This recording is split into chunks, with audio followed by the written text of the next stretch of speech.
नमस्कार दोस्तों, मैं हूं मृगेंद्र तिवारी। आज आपका विजडम वाला ऑनलाइन एजुकेशन में हार्दिक स्वागत करता हूं। प्रिय दोस्तों, आज हम लोग फिर से इतिहास का ही वही कंटिन्यू चालू किए हैं। यह है रेलवे आरआरबी ग्रुप डी और एसएससी बैंक और अन्य यूपीपी अन्य एग्जाम के लिए बड़ा ही लाभदायक हमारा प्रैक्टिस सेट है। बच्चों, हम चाहते हैं कि आप लोग इसे शेयर करते रहें अपने ग्रुप में और लगातार बने रहें ताकि और इम्पोर्टेंट सवाल आपको मिलते रहेंगे। बच्चों, सबसे पहले आज हम पहले सवाल की तरफ चलते हैं।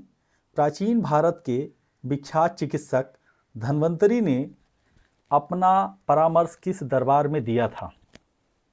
परामर्श दरबार में दिया था, तात्पर्य यह है कि वह किन राजा के दरबार में धन्वंतरि थे। शाब्दिक अर्थ ये होता है। पहला ऑप्शन है बच्चों समुद्रगुप्त, दूसरा है अशोक, चंद्रगुप्त और तीसरा है बच्चों Kanishka.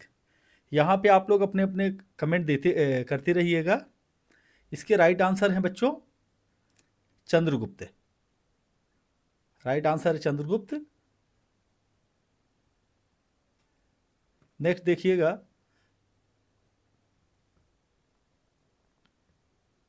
Very good, right answer बच्चों चंद्रगुप्त हो गया। नेक्स्ट अगले सवाल की तरफ चलते हैं हम लोग। वाराह मिहिर थे, पहला प्रश्न वाराह मिहिर थे क्या थे? एक एस्ट्रोनॉट थे, एक स्पेस शटल थे, एक पावर स्टेशन थे या स्गेसन, और चौथा ऑप्शन है आपके पास एक प्राचीन खगोलविद थे। बच्चों राइट आंसर है इसमें से खगोलविद थे, वाराह मिहिर खगोलविद थे एक, और ये गुप्त वंश से संबंधित थे। वाराह मिहिर ने की जो प्रसिद्ध पुस्तक है, आप लोग नोट भी करते रहिएगा, पंच सिद्धांतिका। क्या है बच्चों? उनकी प्रसिद्ध पुस्तक का नाम है पंच सिद्धांतिका। और नेक्स्ट अगले सवाल की तरफ चलते हैं हम लोग बच्चों। अगला सवाल, किसके शासनकाल के दौरान अजंता की गुफाएं निर्मित की गई थी? अजंता की गुफाएं, तो सबसे पहले हम लोग अजंता की गुफाओं के बारे में पहले जान लें कि अजंता की गुफाएं हैं क्या। तो बच्चे अजंता की गुफाएं ये दूसरी शताब्दी, क्योंकि गुफा एक दिन में तो बन के तैयार होती नहीं है, तो लगभग दूसरी से लेकर 6वीं शताब्दी तक यह गुफा बनती चली गई। इसमें यह वर्तमान पे महाराष्ट्र के औरंगाबाद नामक जिले पर स्थापित है। इसे यूनेस्को का विश्व धरोहर में शामिल किया गया है। और इस की खास जो बात है, इसमें कुल मिला के 19 गुफाएं हैं। अजंता की 5वीं शताब्दी में चैतहाल बना। गुफाओं का निर्माण लगभग मैं कहूँ कि इसमें 19 गुफा है, जिसमें हिंदू, बौद्ध और जैन तीनों धर्मों के लिए इसमें अलग अलग गुफाएं बनी गई हैं। तो ऑप्शन पहला आपके पास गुप्त, दूसरा ऑप्शन है बच्चों कुषाण, तीसरा मौर्य और चौथा है चालुक्य। राइट आंसर होगा बच्चों गुप्त काल। इसका राइट आंसर होगा गुप्त काल। अगले सवाल की तरफ चलते हैं हम लोग। संगम काल में रोमन व्यापार का केंद्र क्या था? रोमन, रोम, यूनान, रोम आप जान रहे हैं। तो पहला ऑप्शन है बच्चों मदुरै, दूसरा है अरुकमेड़, तीसरा है पुम्पुहर और चौथा है मुशेरी। राइट आंसर है बच्चों, अब आप लोग अपने अपने आंसर देते रहिएगा। अरिकमेड़ु उसका राइट आंसर है, और वर्तमान के पौंडीचेरी में स्थित है यह अरिकमेड़ु, जो कि वहाँ पर रोमन व्यापार से जो संबंधित केंद्र था उसका पता जब खुदाई लगी तो वहाँ आसपास रोमन बस्तियाँ मिली, रोमन सिक्के मिले और अन्य जो है प्रमाण हमें मिलते हैं। अगले सवाल की तरफ चलते हैं। नया सवाल है, पश्चिमी चालुक्य वंश का प्रसिद्ध शासक कौन सा था? या चालुक्य वंश का प्रसिद्ध शासक कौन सा था बच्चों? तो राइट आंसर है उसका पुलकेशिन द्वितीय। आप लोग कमेंट भी करते रहिएगा। क्या आंसर होगा बच्चों? पुलकेशिन द्वितीय इसके राइट आंसर हैं। अगले सवाल की तरफ हम लोग चलते हैं बच्चों। यह शासन लगभग 610 ईसा पूर्व में था। यदि पुलकेशिन द्वितीय की बात करते हैं हम लोग तो 610 ईसा पूर्व में पुलकेशिन द्वितीय का शासन था, 610 से 642 ईस्वी तक।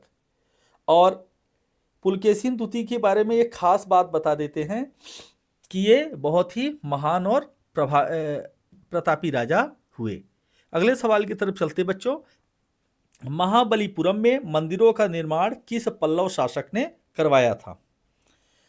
पल्लव शासक की बात करें तो यह 6वीं शताब्दी से 9वीं शताब्दी तक पल्लव शासकों ने शासन किया। किसमें किया बच्चों? 6वीं से लेके 9वीं शताब्दी तक पल्लव राजवंश का शासन था। आपके पास ऑप्शन है महेंद्र वर्मन, नरसिंह वर्मन, और तीसरा ऑप्शन है बच्चों परमेश्वर वर्मन, और चौथा है नंदी वर्मन प्रथम। इस तरह से इसका राइट आंसर होगा बच्चों नरसिंह वर्मन प्रथम, इसके राइट आंसर हैं। और इन्होंने महाबलीपुरम में रथ मंदिर का निर्माण करवाया था। किसका किया था बच्चों? रथ मंदिर का निर्माण कराया था। ये मंदिर चट्टानों को काट कर बनाया गया था। क्या था बच्चों? चट्टानों को काट करके रथ मंदिर का निर्माण कराया गया था। अगले सवाल की तरफ चलते हैं हम लोग। प्रश्न है, बड़ा ही प्यारा प्रश्न है और बहुत रोचक सवाल है, अक्सर एग्जाम में आते हैं, और एसएससी का तथा एनटीपीसी और आरआरबी ग्रुप डी का बड़ा ही प्रिय क्वेश्चन है, अक्सर एग्जाम पे आता है। किस चोल राजा ने लंका या श्रीलंका या सिंघल को पहले जीता था? तो पहला आंसर है आपके पास ऑप्शन बच्चों आदित्य प्रथम, दूसरा है राजराज प्रथम, तीसरा है राजेंद्र, और चौथा है विजयालय। आप लोगों को चोल राजवंश के बारे में बता देते हैं। तो चोल राजवंश के प्रथम राजा कौन थे बच्चों? विजयालय थे। फिर इसके बाद राजराज प्रथम। तो इसका राइट आंसर होगा राजराज प्रथम। राजराज प्रथम ने श्रीलंका को विजित किया, और श्रीलंका के राजा थे सिंघल नरेश, उनको उन्होंने हरा करके अनुराधापुरम को ध्वस्त कर दिया। इसके बाद वे राजराज प्रथम उन्होंने श्रीलंका पर उत्तरी भाग पर अपनी राजधानी बना ली। यदि भारत की तरफ से देखें तो दक्षिणी है, लेकिन श्रीलंका का उत्तरी भाग था। अब नेक्स्ट ऑप्शन की तरफ चलते हैं बच्चों। किस चोल राजा ने, वही सेम उसी की तरह दिख रहा है, किस चोल राजा ने सिंघल को पहले जीता? तो राइट आंसर क्या हो जाएगा बच्चों? राजराज प्रथम हो जाएगा। अगले सवाल की तरफ चलते हैं हम लोग। किस चोल शासक ने श्रीलंका के उत्तरी भाग को जीतकर अपने साम्राज्य का एक प्रांत बनाया था? पिछले सवाल जैसा ही सवाल है, कोई ज़्यादा इतना डिफिकल्ट नहीं है। तो इसका आंसर होगा बच्चों राजराज प्रथम होगा, राजराज प्रथम। और चोल राजाओं के बारे में एक आपको बहुत ही रोचक जानकारी देते हैं। जब भी ये किसी भी राज्य पर विजय प्राप्त करते थे, किसी युद्ध में विजय प्राप्त इनको मिलती थी, तो सदैव एक मंदिर का निर्माण करते थे। और इसके बाद राजराज प्रथम इसका राइट आंसर है। और हम लोग बच्चों बात करते हैं कि दक्षिण भारत में यदि मंदिर का हम बात करते हैं तो भारत में 3 तरह की मंदिर की कला थी। यदि नर्मदा से लेके हिमालय तक जो कला थी उसे हम लोग, दक्षिण भारत में कौन सी कला थी बच्चों मंदिर बनाने की? द्रविड़ शैली थी। तो चोल राजा के जो मंदिर जो ज़्यादा उन्होंने दक्षिण भारत में बने वो सभी किस शैली के थे? द्रविड़ शैली के मंदिर थे। अगले सवाल की तरफ चलते हैं हम लोग।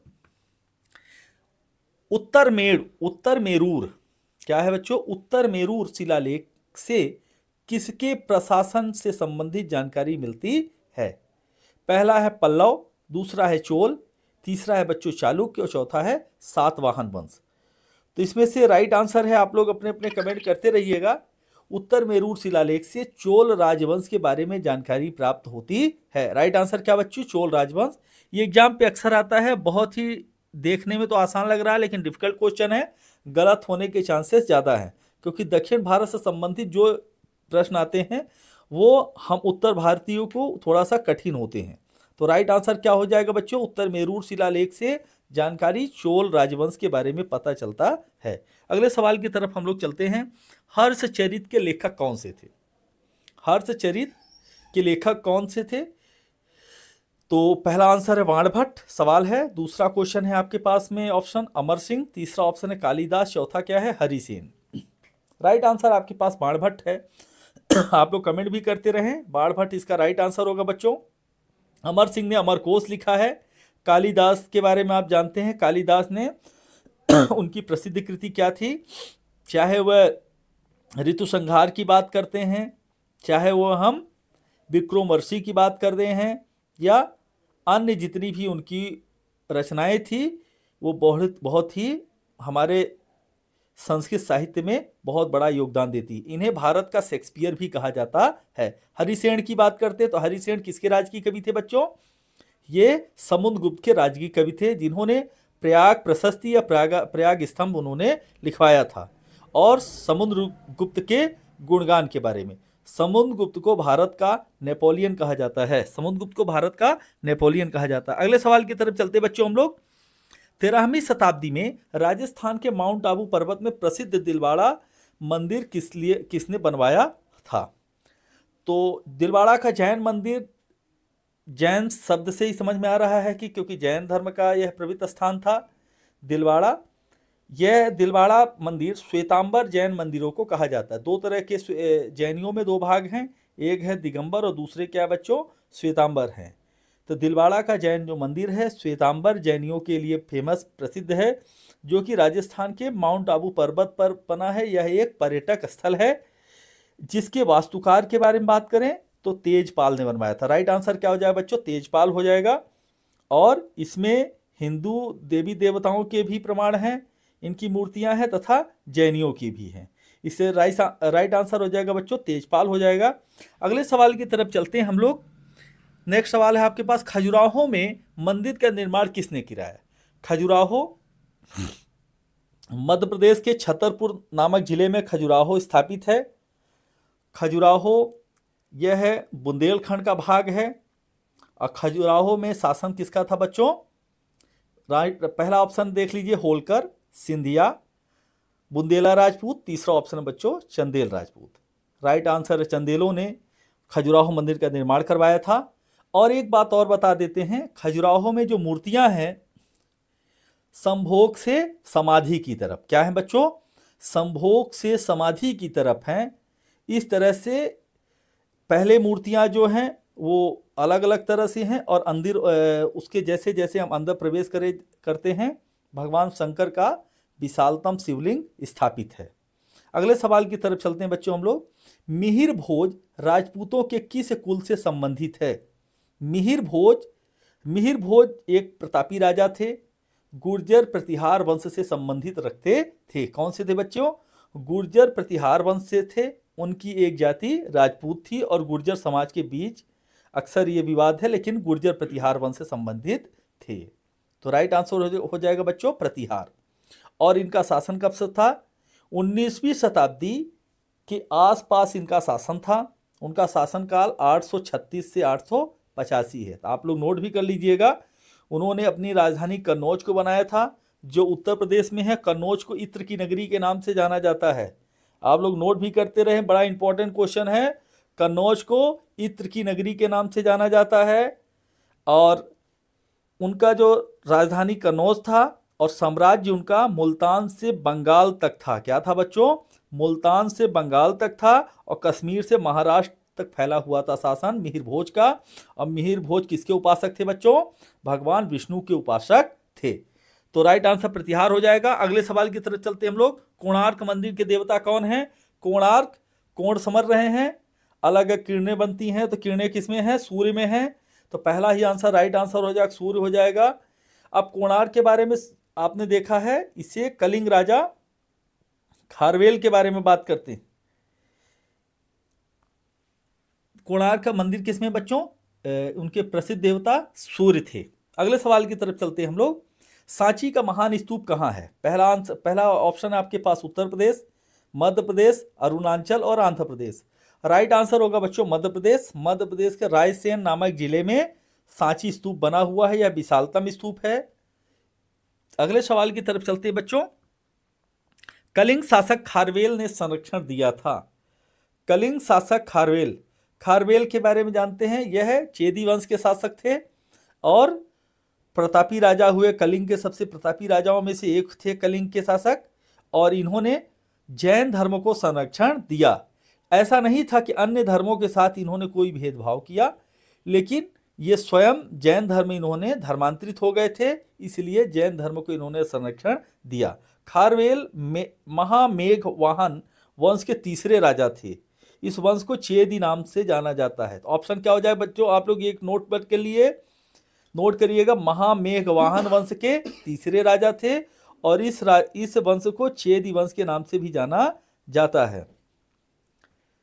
एक अगले सवाल की तरफ चलते। सिंध पर विजय प्राप्त करने के लिए अरब सेना के सेनापति का नाम बताइए।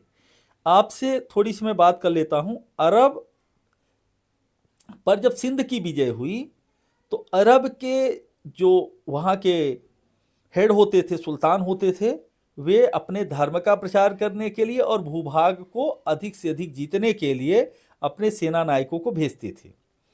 तो जब भी वे सेना नायकों को भेजते थे, उन्हें कुछ न कुछ एक नाम अलग से दे के भेजते थे। अक्सर ये पेपर में अभी पीसीएस में आ चुका है। तो मोहम्मद बिन कासिम का नाम क्या था, आप लोग नोट कर लीजिएगा। उसका नाम था इमाद अद अद दीन। क्या नाम था बच्चों? इमाद अद दीन, राइट आंसर है। आप लोग लिख लीजिएगा इमाद अद दीन। और सिंध पर जब युद्ध, उस समय पर वर्तमान पे राजा, जब सिंध पर युद्ध हुआ उस समय पर राजा दाहिर थे। तो सिंध पर विजय प्राप्त करने के लिए अरब सेनापति जो भेजे गए वो मोहम्मद बिन कासिम थे। 712 ईस्वी में युद्ध हुआ और मोहम्मद बिन कासिम की विजय हुई। अगले सवाल की तरफ चलते हैं बच्चों। सिंध पर विजय प्राप्त करने के लिए मोहम्मद बिन कासिम, आप लोग नोट भी करते रहिएगा। अब अगला सवाल है महमूद गजनी। महमूद गजनी को लुटेरे के नाम से भी जाना जाता है। यह गजनी कोई बहुत बड़ा नहीं है, वर्तमान का अफगानिस्तान, वहां पे गजनी एक छोटा सा कस्बा है, छोटा सा गांव है, वर्तमान पे देखा गया। अब देखिएगा महमूद गजनवी ने निम्नलिखित में से किस प्रसिद्ध मंदिर पर धावा बोला था? पहला आंसर बेलूर, हेलेबीड, सोमनाथ, कोणार्क। तो राइट आंसर होगा बच्चों सोमनाथ। और सोमनाथ कहाँ है? वर्तमान के गुजरात में सोमनाथ का मंदिर है। और सोमनाथ के मंदिर में किसकी प्रतिमा है? शिवलिंग भगवान शंकर की है। एक बात और बता देते सोमनाथ के बारे में। 1000 ईस्वी से प्रारंभ हुआ युद्ध और यह 1025-26 तक लगातार कंटिन्यू होता चला गया। 17 बार महमूद गजनवी भारत पर आक्रमण किए। और आज जो सोमनाथ का मंदिर आपको दिख रहा है वह सोमनाथ का मंदिर देश के आज़ाद होने के बाद बना। और जिसका शिलान्यास जब प्रारंभ हुआ उस समय पर देश के प्रथम राष्ट्रपति डॉक्टर राजेंद्र प्रसाद और उस समय के वर्तमान के गृह मंत्री या उप प्रधानमंत्री सरदार वल्लभ भाई पटेल ने उसे पहली बार प्रारंभ करवाया था सामान्य लोगों की पूजा के लिए, और पहली बार बना भी था। अगले सवाल की तरफ चलते बच्चों। तराइन की दूसरी लड़ाई पृथ्वीराज को किसने पराजित किया? पहला आंसर है महमूद गजनवी, कुतुबुद्दीन ऐबक, मोहम्मद गौरी, अलाउद्दीन खिलजी। तो आप लोग देख लीजिएगा इसका राइट आंसर क्या होगा बच्चों? मोहम्मद गौरी की बात करते हैं, इसका राइट आंसर मोहम्मद गौरी होगा। मोहम्मद गौरी के बारे में बात करते हैं। तराइन के युद्ध में मोहम्मद गौरी और पृथ्वीराज चौहान के बीच में पहला युद्ध हुआ जिसमें से पृथ्वीराज चौहान की विजय हुई। लेकिन जब दूसरा युद्ध हुआ 1192 में तो पृथ्वीराज उस युद्ध में उन्हें पराजय हुई और मोहम्मद गौरी की विजय हुई। इसके बाद यही दूसरा युद्ध था जिस वजह से दिल्ली पर इस्लाम की विजय प्राप्त होना शुरू हुई। मोहम्मद गौरी ज़्यादा दिन तक जीवित नहीं रहे। उनके जो सेनापति था कुतुबुद्दीन ऐबक वो आगे बढ़े, उन्होंने राज्य को संभाला। और इसके बाद वास्तविक दिल्ली का संस्थापक किसे माना जाता बच्चों? इल्तुतमिश को माना जाता है, जिनकी पुत्री रजिया सुल्तान थी। अगले सवाल की तरफ चलते बच्चों। नेक्स्ट सवाल है पृथ्वीराज चौहान ने मोहम्मद गौरी को किस युद्ध में हराया? पृथ्वीराज चौहान को मोहम्मद गौरी ने किस युद्ध में हराया? तो 1192 में पृथ्वीराज चौहान की हार हुई और 1191 में पृथ्वीराज चौहान की विजय हुई। यहीं पे थोड़ा सा बच्चे अक्सर गलत कर देते हैं। तो 92 में कौन जीता? मोहम्मद गौरी। 91 में कौन जीते? पृथ्वीराज चौहान। नेक्स्ट सवाल की तरफ चलते बच्चों। अगला सवाल है किस लड़ाई ने मोहम्मद गौरी के लिए दिल्ली का क्षेत्र खोद दिया या कहें कि दिल्ली के दरवाजे खोल दिए गए? पहला तराइन की पहली लड़ाई। तो तराइन की पहली लड़ाई में मोहम्मद गौरी की हार हुई और जब हार हुई तो वापस जाना पड़ा।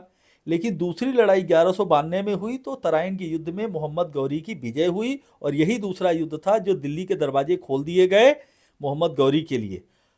खानबा के युद्ध की बात करते हैं। तो खानबा का युद्ध किनके बीच में हुआ बच्चों? ये राणा सांगा के बीच में हुआ था और बाबर के बीच में खानबा का युद्ध हुआ था। अगले सवाल की तरफ चलते हैं हम लोग। निम्नलिखित में किस राजपूत राजा ने मोहम्मद गौरी को पहली बार हराया? सामान्य सा है, देख रहे हैं आप। मोहम्मद गौरी को पहली बार, यह सवाल देखने में तो बड़ा ही आसान दिख रहा है लेकिन कहीं ना कहीं ये थोड़ा सा कठिन लग रहा है। पृथ्वीराज द्वितीय, बघेल भीम और जयचंद कुमारगुप्त। राइट आंसर होगा भीम बघेल। यह गुजरात के शासक थे। इन्होंने पहली बार मोहम्मद गौरी को युद्ध में हरा दिया था। अगले सवाल की तरफ चलते हैं बच्चों हम लोग। दिल्ली सुल्तान का शासन कब था? तो दिल्ली सुल्तान का शासक कब था बच्चों? राइट आंसर आप लोग कमेंट करते रहिएगा। दिल्ली सुल्तान का शासक कब था? तो कमेंट करके, ये क्वेश्चन मैं आप लोगों को कह रहा हूं कि आप लोग इसको कमेंट करिएगा। और इसके बाद हम लोग नेक्स्ट सवाल की तरफ चलते हैं। हम लोग चाहते हैं कि आप लोग चैनल को सब्सक्राइब करिए, लाइक करिए, शेयर करिए, ताकि हम और भी आपके लिए इंटरेस्टिंग जो सवाल लेके आएँ। और थैंक यू। जय हिंद, जय भारत।